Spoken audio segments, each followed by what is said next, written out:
কালনায় বিশ্বকর্মা পুজো উপলক্ষে এসে কালনা নতুন বাস স্ট্যান্ডে এসবিএসটিসির কালনা বর্ধমান রুটের একটি নতুন বাসের যাত্রাপথ সূচনা করলেন মন্ত্রী স্বপন দেবনাথ। এছাড়াও একটি এসবিএসটিসি টিকিট কাউন্টার ঘর উদ্বোধন করেন। উপস্থিত ছিলেন মন্ত্রী স্বপন দেবনাথ ছাড়াও এসবিএসটিসি সেক্রেটারি, কালনা পৌরসভার vice chairman Tapan Porel, INTTUC জেলা সভাপতি সন্দীপ বসু সহ অন্যান্য নেতৃবৃন্দ।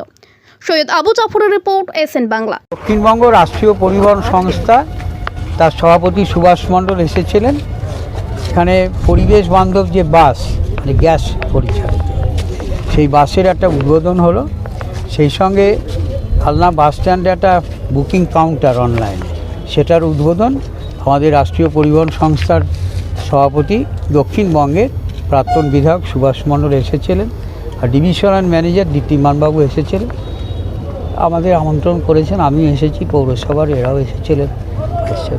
এই বাসকে এই প্রথম এই কানলাতে? আপনার চোখে কি মনে হয়? আপনি হওয়া থেকে এই ধরনের বাস দেখেছেন?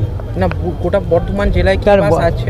কালনাতে প্রথম, 90টা দক্ষিণবঙ্গে ছেড়েছে, কালনাতে প্রথম। আচ্ছা, আর একটা বিষয়, আমি তো আমার জন্মে এই বাস দেখিনি, আপনারা দেখেছেন কিনা?